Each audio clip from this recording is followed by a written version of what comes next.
If you can hear this, get out while you can. If you ain't living, you're dying. I've been making it my mission to stay out of toxicity, see things I've never seen, and to explore. When things get challenging, I found that exploring works best for me to get out of a funk, even if that means exploring my own city. Well, I've been traveling a lot lately, between weddings, visiting friends, and work. Being able to travel as much as I have been has been everything.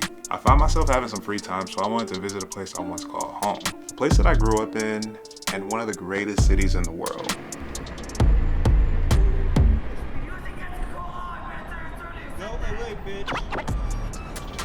So, today I'm in Chicago. I'm up hella early, and I'm a little hungover because last night I went out with a friend of mine. When I first moved to Chicago, I moved to this little neighborhood called Hyde Park. I haven't been here in like 10 years, and it's like jarring how different it is. For whatever reason, life was difficult for me like immediately when I moved here. The very next day, my grandmother died and my car got towed. I don't know, my family was like going through a divorce too. I couldn't get a job. I had a roommate all of a sudden, and I could not get a job. Like at all. But whenever life got challenging, and it did often, I would just come out here and get lost staring in the lake. I don't think I realized it then, but this little area was saving my life.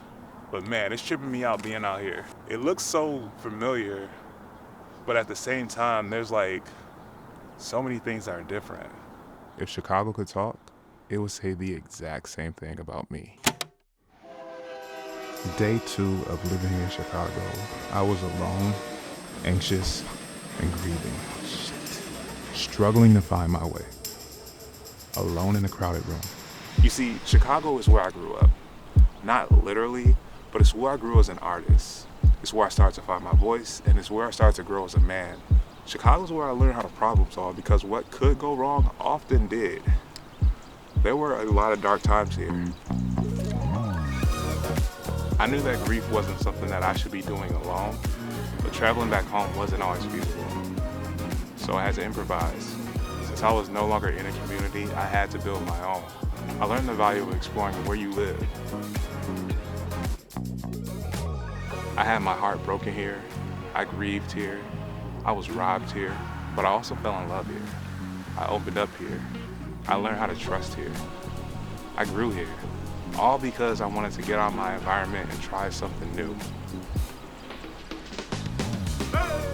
I came to Chicago to see how much has changed, and I ended up realizing how much we both have. As I stood in the heart of Chicago, I realized that just like this city, I'm not the same person I was 10 years ago. The buildings have changed, the skyline has evolved, and so have I. It's important to remember that growth is a journey and not a destination. So get out while you can. Explore the world around you, meet new people, step out of your comfort zone, and embrace change. Whether it's a new city, a new job, don't be afraid to leave behind what no longer serves you. So I'll leave you with this. Keep exploring, touch grass, keep growing, get out of whatever situation that's stopping you from becoming who you ultimately are meant to be. I believe in you.